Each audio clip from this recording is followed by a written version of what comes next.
Bien, vous permettez, messieurs, que nous reprenions ce micro. Je vois que l'appétit va fort bien, comme le moral de cette équipe de France, que nous retrouvons à Rueil, alors que cette équipe de France dîne au premier soir de son stage. Continuez à discuter, messieurs, je vous en prie. Henri Guérin, j'aimerais, s'il vous plaît, que vous vous leviez, car il est bien difficile pour les téléspectateurs de vous voir, tant ce banquet se présente. Est-ce que vous pouvez venir par ici, de façon à ce que nous soyons face à la caméra? Henri Guérin qui va communiquer... Venez par ici, Henri. Henri Guérin qui va communiquer l'équipe de France telle qu'elle a été formée ce matin par Georges Verriès. Faites face à la caméra, reculez-vous quelque peu. Voilà. Henri, pouvez-vous nous communiquer cette équipe de France? Eh bien, dans les buts, nous avons Pierrot Bernard.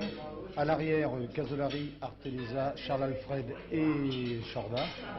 Au milieu du terrain, Stacco. Et alors là, hésitation. Nous sommes accordés même pas 48 heures, 24 heures de réflexion pour choisir entre Herbin et notre ami Bonnel. Devant, nous avons Lèche, Combin, Dinalo et à l'aile gauche, Rambert. Bien. Cette équipe de France, nous devons vous demander plusieurs explications à son sujet.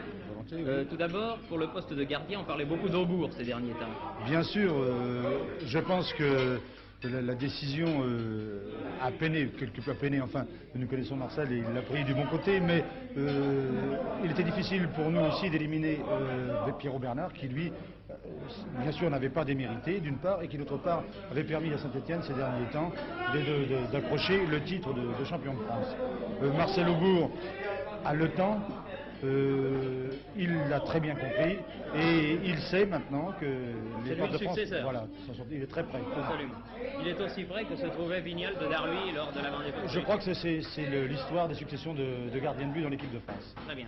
Nous avons donc épuisé le rôle du gardien. Dans la ligne arrière, un nouveau venu, Charles Alfred. Charles Alfred, oui, Charles Alfred, c'est un garçon auquel nous pensions sérieusement en début de saison, puisque lorsque Leuron nous a quittés l'an dernier, nous avions envisagé Marian, Charles Alfred. Marian absent, nous pensions toujours à Charles Alfred avec Arteleza ou Pumu, et à ce moment-là, sur les conseils de Kader Firoud, Charles Alfred devenait indisponible, handicapé par des ennuis de version. Un peu. Voilà. En ce qui concerne les demi, vous nous avez dit Stacco et de l'autre côté Bonnel ou Herbin. Pourquoi cette hésitation? Eh bien, là, compte tenu de ce que nous attendons maintenant de cette équipe qui, bien sûr, va être tout de même très sérieuse dans le jeu défensif, je pense aussi que là, il faut un homme qui soit apte à remplir les pourvoyeurs de balles. Bien sûr, Roby... Ce n'est pas son rôle à Saint-Etienne tellement. Pas tout à fait, encore qu'il décroche volontiers, mais si Roby est bien au point, il peut rendre ce service-là. D'autre part, il y a la constance de Bonnel qui nous fait hésiter. C'est pourquoi nous avons accordé 24 heures de réflexion, d'une part pour prendre contact avec ces deux garçons-là, et aussi peut-être avec leurs entraîneurs, certainement même. Bien.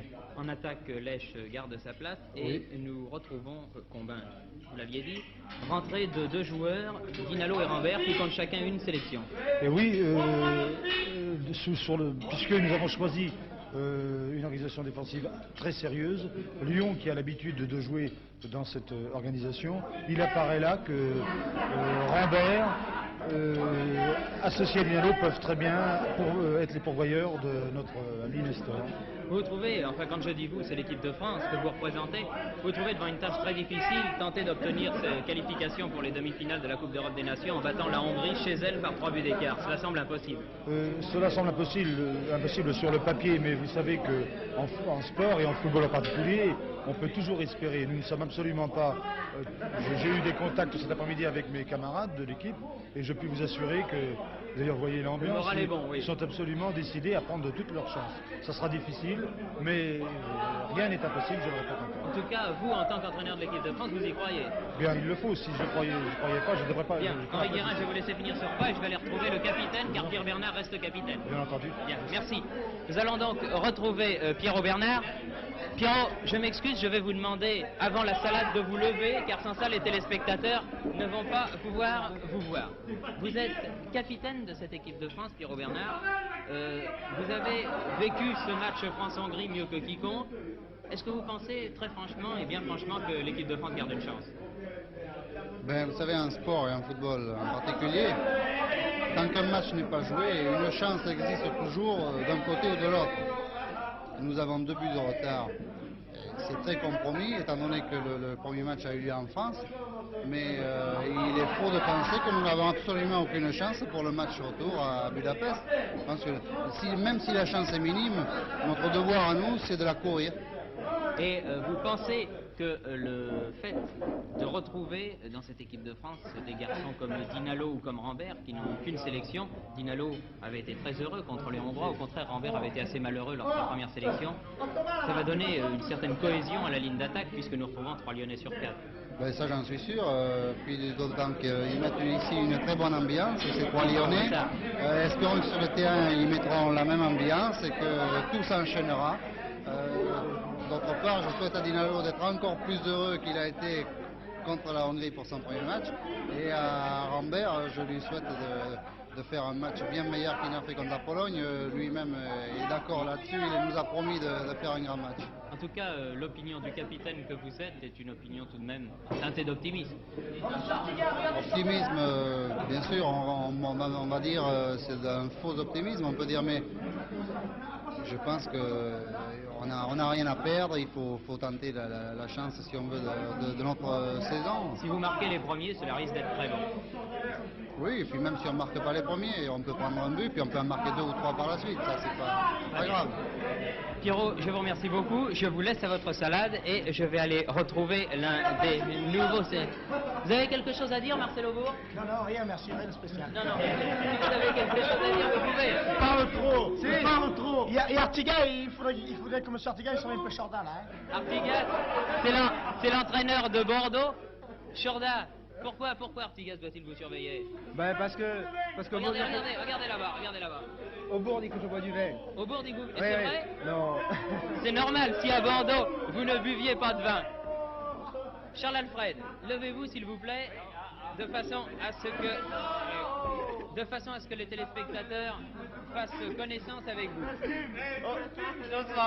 Charles Alfred, vous êtes l'un des nouveaux de cette équipe de France, vous êtes même le nouveau. Oui, je suis le nouveau, c'est ma première sélection. C'est votre première sélection Oui. tout à l'heure? Oh Vous avez payé le champagne à tous vos camarades. Oui, j'ai payé 3 bouteilles de champagne. C'est la coutume qui veut ça. Oui. Vous allez jouer dans cette équipe deuxième demi-centre comme vous jouez à Nîmes. Oui. Ça vous convient? Oui, très bien, impeccable. Allons, Chorda. Doucement, un peu de tenue. Est-ce que le fait de débuter dans un match aussi difficile que celui qui attend l'équipe de France à Budapest ne vous gêne pas trop? Non, pas du tout. On sait... Pour nous, c'est facile. Il faut gagner coûte que coûte. Il faut gagner par 3 buts d'écart. 3 buts d'écart, ou 4, ou 5. Vous croyez, vous avez vu l'ambiance qui règne, Oui, vous êtes adapté tout de suite ici. Oui, tout de suite. Ce sont des collègues. Je connais très bien. Et... Vous les connaissez tous. Pourtant, Oui. vous faites ici voisinage avec les hommes du Nord, Piumi et Stacco. Je ne le savais même pas. Qu'est-ce qu'il y a, Piumi? Non, mais il boit bien de la bière, Charlot, là. Non, Bien. Eh bien, vous voyez, l'ambiance est excellente au sein de cette équipe de France. Il ne nous reste plus qu'à souhaiter que cette ambiance soit aussi bonne samedi soir à Budapest, puisque le match a lieu samedi après-midi. Nous allons rendre l'antenne donc à Cognac-Jay, en vous rappelant que vous avez assisté à la fin du repas de l'équipe de France depuis le bungalow de la Chelle à Rueil-Malmaison, où la famille Chauvin accueille toujours avec joie l'équipe de France de football. Ici Rueil, à vous Cognac-Jay. Bon, disons, j'ai quand même à l'entraînement appris à tacler, d'abord en regardant faire par les journaux, en regardant les gestes de Caïbel et en me basant sur un gars comme Charles Alfred.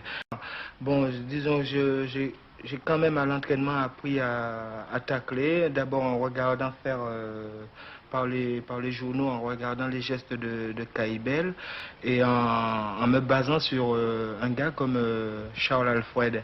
Et en me basant sur un gars comme Charles Alfred.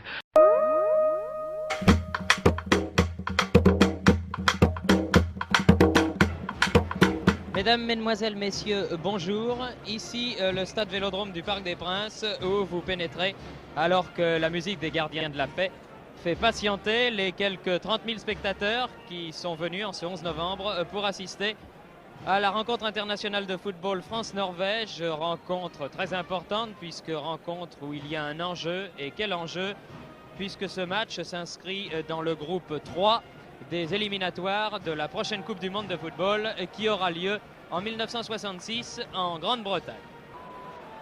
Les Français opèrent en maillot blanc.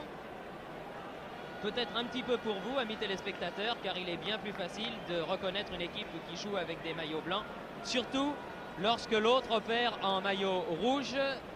Les Français qui sont à gauche en blanc, le gardien Pierre Aubourg ayant un superbe maillot jaune, les Norvégiens à droite pour l'instant en survêtement.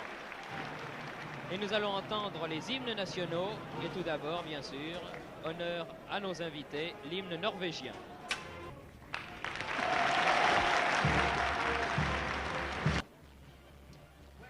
Pour l'équipe de France, Aubourg de Lyon est dans les buts, arrière droit Djorkaeff de Lyon, arrière gauche Chorda de Bordeaux, demi-droit numéro 4 Arteleza de Monaco, demi-centre arrière central numéro 5 Charles Alfred de Nîmes, demi-gauche Ferrier capitaine de Saint-Étienne, ailier droit Lèche de Lens, intérieur droit Bonnel de Valenciennes, avant-centre Guy de Saint-Étienne, inter-gauche Herbin de Saint-Étienne et ailier gauche Rambert de Lyon.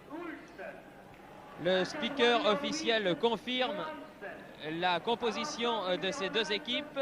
Laissez-moi encore vous dire avant le coup d'envoi qui sera donné par les Norvégiens à droite que l'arbitre est monsieur Adair de l'Irlande du Nord, assisté de messieurs Morrison et Smith qui sont également des Irlandais du Nord.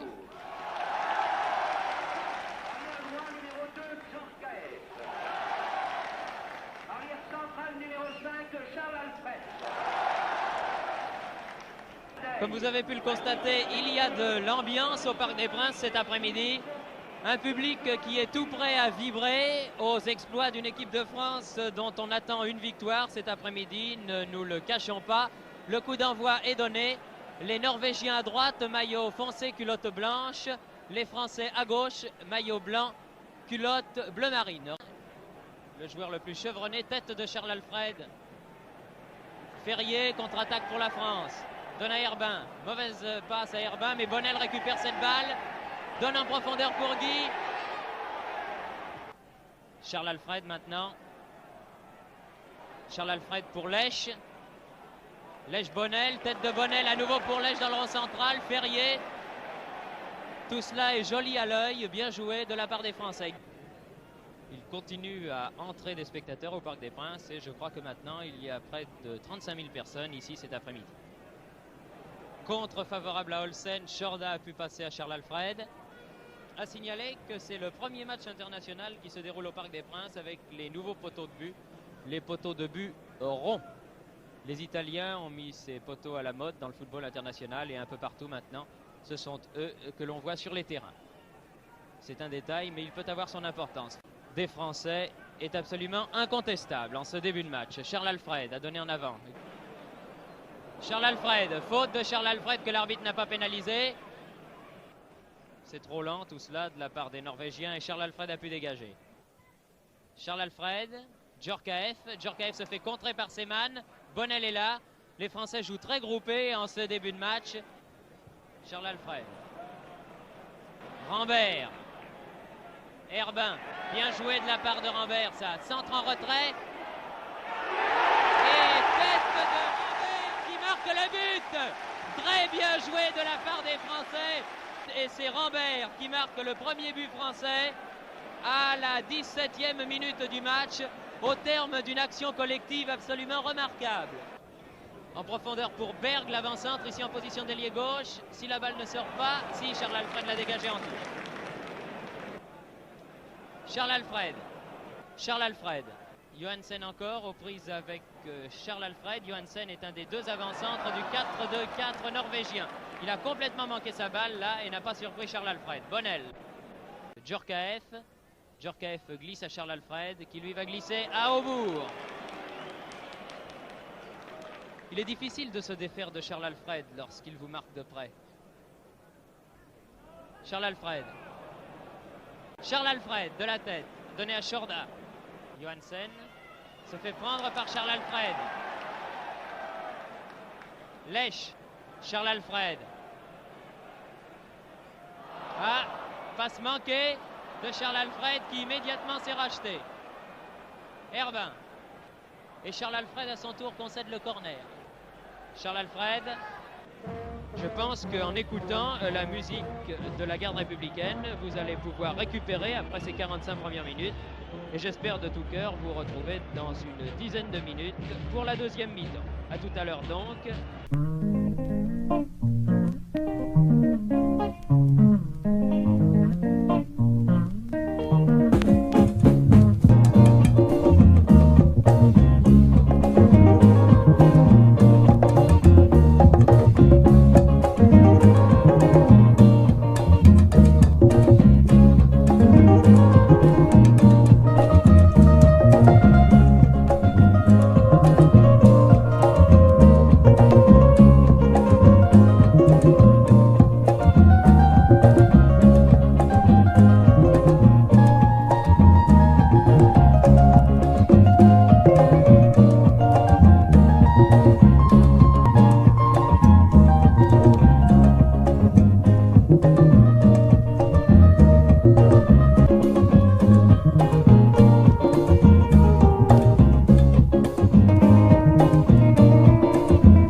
J'ai quand même à l'entraînement appris à tacler, d'abord en regardant faire par les journaux, en regardant les gestes de Caïbel et en me basant sur un gars comme Charles Alfred.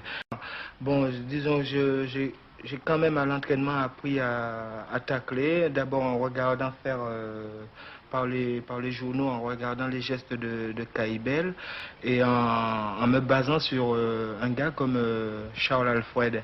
Et en me basant sur un gars comme Charles Alfred. Il y avait ce Xerxès, je l'ai connu, il m'a connu et puis il me conseillait. C'était Monsieur l'Intouchable.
Eh bien, nous nous retrouvons donc pour le début de cette deuxième mi-temps. Les équipes pénétrant pour la deuxième partie de ce match France-Norvège. Charles Alfred, de ses grandes jambes, a écarté le danger. Herbin, Ferrier maintenant, le capitaine, dans le rond central pour Guy. Guy poussé dans le dos, l'arbitre quand même a sifflé. Cet arbitre irlandais a véritablement le sifflet difficile. Il y en a qui sifflent trop, mais lui vraiment on peut dire qu'il ne siffle pas assez. Charles Alfred. Les Norvégiens réclament le penalty. C'est tout de même difficile de donner penalty sur cette intervention, car c'est sur un rebond que la balle a touché le bras de Charles Alfred, et ce n'est absolument pas le bras de Charles Alfred qui est allé au ballon. Dégagement de Charles Alfred, derrière droit Erik Johansen, reprise avec Charles Alfred.